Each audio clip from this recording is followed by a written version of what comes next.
Quando eu abri o meu escritório de advocacia, eu tinha um medo de ter que fechar ele depois, ter que falir o meu escritório de advocacia. Esse medo era tão grande que eu lembro que antes de eu abrir o escritório, eu tinha olhado uma pesquisa, se eu não me engano era do Sebrae, depois eu até achei uma fonte aqui, vou colocar aí embaixo nos vídeos, mas que até 5 anos, né, os primeiros 5 anos ali, são os anos mais preocupantes de qualquer empreendimento. E que 60% das empresas, elas fecham nos primeiros 5 anos. Isso quer dizer o quê? Quer dizer que de 10, 6 vão fechar, 6 vão desistir, né? E quando se entra no ramo jurídico, na advocacia, o índice ainda é pior. A fonte não é muito precisa, mas estão falando de 80%, de 70%. E eu ficava pensando, será que é o mercado que está ruim? Será que o cenário que está ruim? Advogar hoje vale a pena, já que tem outras profissões que estão dominando o mercado e tudo mais, né? E aí o tempo foi passando, graças a Deus, o escritório ele foi crescendo, a gente foi desenvolvendo cada vez mais, né? E passamos por esses 5 anos, eu lembro que eu e minha sócia comemoramos assim, que poxa, conseguimos, né? E esse tempo atrás, essa semana, quando a gente voltou de férias, a gente estava conversando, e por quê?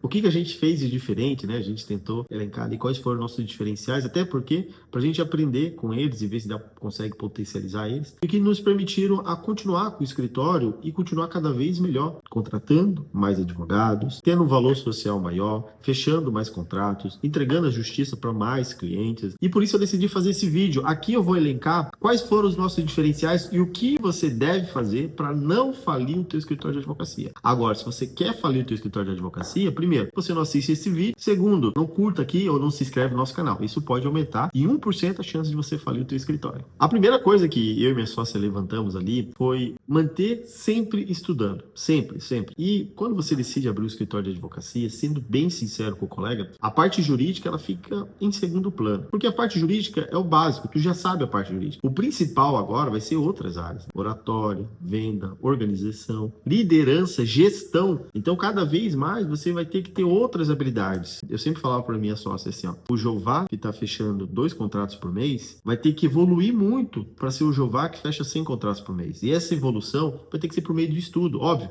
que a vivência, o dia a dia ali, ela é importante, mas não é tão importante, ou quer dizer, ela complementa, melhor se dizer, né? Ela complementa a vivência que está nos estudos, seja em curso, seja em livros, né? Isso ajuda muito, principalmente você estudar áreas diferentes da área jurídica. A gente segue uma teoria aqui que a gente vive numa bolha. Então existe uma bolha que está falando muito bem da advocacia, existe uma outra bolha que está falando que a advocacia já acabou, né? Então você tem que sair dessa bolha e uma das formas de sair é procurando conteúdos diferentes. Hoje, se você olhar o meu Instagram, eu sigo várias pessoas que não tem nada a ver uma com a outra, que são de outros ramos, ramos fitness, ramos de corrida, internacional, ramo financeiro, né? Porque sempre vai pegar uma coisinha ali e trazer para nós. E lembrar que a tua cabeça agora é de gestor de escritório. Então, se você ficar atarefado só no processo ali, você não vai ter tempo para fazer o teu escritório render cada vez mais. E o estudo, ele te facilita isso, te ajuda, né? E óbvio, o estudo vai depender de cada situação, né? Um dos erros que eu vejo, assim, que muitos advogados, quando querem abrir o escritório, eles pensam em fazer um mestrado, um MBA, porque é da nossa natureza, a gente adora estudar, né? E na verdade, não. Na verdade, a gente precisa de coisas rápidas, né? A gente precisa de livros, de audiobooks, de vídeo, de podcast, que faça com que a gente evolua cada vez mais. E uma forma dessa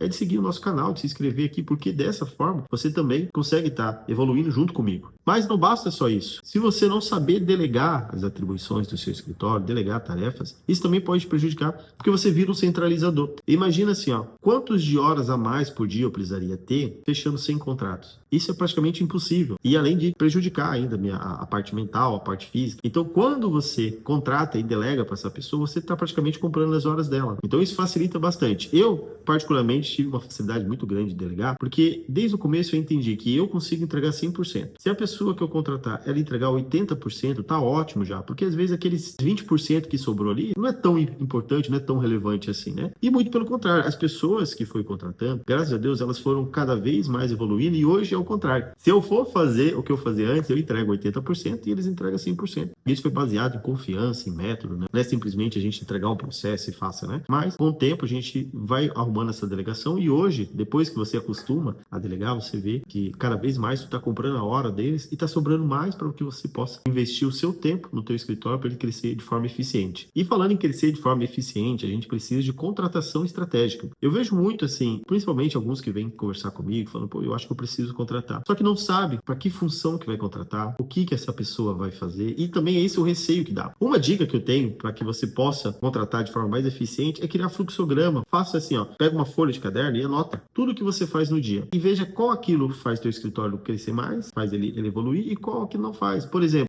fazer café, limpar, varrer o chão, organizar os livros. Isso ali é uma tarefa muito importante para o escritório, mas não atrai mais cliente. Então essa é uma ideia boa para delegar. Então você vai ter que contratar talvez uma diarista. Aí quando você for contratar uma diarista, faz um fluxograma, como é que tem que ser. Daqui a pouco você vai ver, poxa, eu estou entrando muito no processo para responder cliente, como é que está o meu processo. Então contrata um estagiário. Pega o quanto que você ganha e faz o cálculo ali. Talvez a tua hora vale muito mais do que uma hora que tu fica consultando o processo para pagar o estagiário ali por 1.200, 1.800, dependendo da região, né? Então, a contratação estratégica ajuda muito. Eu, particularmente, adoro contratar. A minha meta é ter 40, 50, 100 advogados trabalhando para mim, porque eu sei que a gente existe uma função social e eu retribuo também um pouco do que está acontecendo comigo para outras pessoas. E todas as nossas contratações, elas têm com base nisso, né? Então, poxa, eu contratei fulano de tal. Esse fulano de tal, ele tem que me entregar X para ele já pagar o custo dele, né? Porque a contratação, ela é baseada em dois princípios. Ou a pessoa está evoluindo no teu escritório, ou ela está trazendo ideias para o teu escritório. Se ela não está fazendo nenhum desses dois, ela não está ajudando. Então, ela tem que ser demitida. Então, essa contratação tem que ser feita e tem que ser feita de forma estratégica. E entrando no âmbito de contratação ainda, existe uma dica muito boa aqui. Demore para contratar e demita o mais rápido possível. Porque se você vê qualquer suspeita que tem de que aquilo não está se alinhando no teu escritório, que aquela pessoa não está se alinhando, demita ela. Não fica deixando crescer, né? E outra regra muito boa que eu aprendi também, jamais contrate alguém que você não possa demitir. Isso é um exemplo de contratar o irmão, a esposa, companheiros e tudo mais, né? Porque isso, por mais que é legal, depois lá na frente pode te prejudicar. Eu não sou contra contratar parente, até porque no meu escritório tem bastante parente meu aqui. A minha esposa trabalha comigo, a minha sobrinha trabalha comigo, o marido da minha sócia trabalha comigo, né? Mas tem que ter esse diferencial sim, né? Mas, falando nisso, outra dica muito importante é primeiro você ter, para depois você mostrar. Eu sempre falo nos vídeos que advogado, eles adoram ostentar. Então, pingou no horários no escritório, a primeira coisa que ele faz é trocar de celular, trocar de carro, mobiliar o escritório e tudo mais, né? E na verdade isso não é tão importante assim. Eu te falo isso pela prática que eu tenho. A evolução do meu escritório, ele se deu mais pelo conforto nosso do que para o conforto do cliente. Porque a maioria dos clientes, eles não queriam saber na cadeira que eles estavam sentando, no café que estava sendo servido, nada. Eles só queriam que o advogado seja atencioso e resolvesse o problema dele. Então, se está entrando dinheiro no teu escritório ali, faça uma gestão financeira, organize muito bem. Tem dicas muito práticas que jamais misture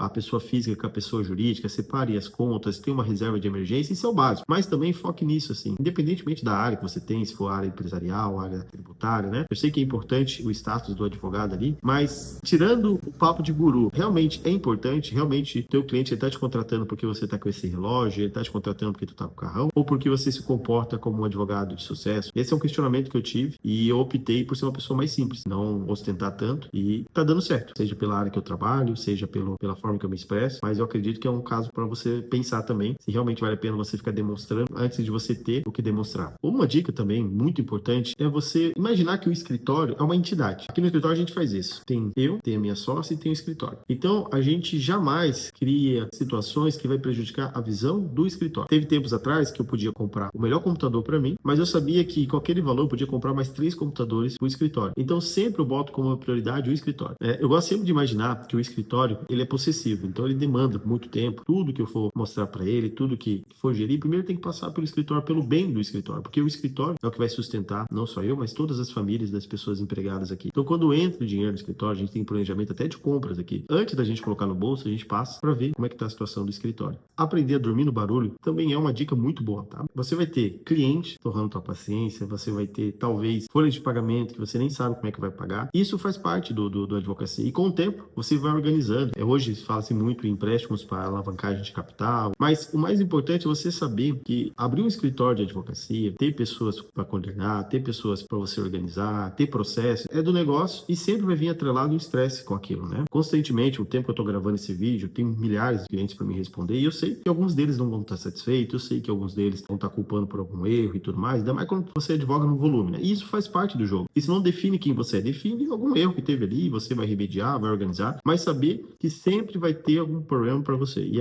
a importância que você dá para aquele problema, não, é o que define os teus próximos anos na advocacia. Óbvio, não tô falando para ser negligente com o caso, tô dizendo que é do jogo, faz parte. Isso, assim como o médico, ele sabe que quando ele tá atendendo paciente, existe uma grande chance de acontecer algum problema ali. Na nossa área também, ainda mais para nós que decidiu advogar no Brasil e decidimos abrir um escritório de advocacia. Então somos, tipo, triplamente loucos, né? Agora, a dica muito importante mesmo, é não deixar o ego nos dominar. É muito comum a gente imaginar que só porque tivemos um mês bom, o resto dos meses vão ser assim. É muito comum a gente imaginar que só porque recebemos um dinheirão ali, sempre vai ser assim, né? E que podemos, que já somos os melhores advogados do Brasil. Não, o Brasil é um país muito grande e isso é muito relativo, né? Então, uma das características que a gente teve aqui para não deixar o teu escritório falir é não deixar o ego te dominar. Seja o ego de como você vai conversar com teus subordinados, o ego de como você vai conversar com teus clientes, porque você tá naquela situação, você não é aquela situação. Então, eu acho que uma das grandes habilidades que eu desenvolvi aqui no escritório e a minha sócia também é a gente ser zero ego. Se a gente tiver que ser corrigido, a gente vai ser. Se tiver que voltar, peticionar, tiver que voltar a passar pano no escritório, a gente vai fazer porque a gente sabe que é do momento, né? Então eu vejo muitos escritórios que faliram ao longo dessa jornada, e eu não falo isso com uma alegria, eu falo até com uma certa tristeza, porque quando eu ia conversar com o advogado, ele estava num ego muito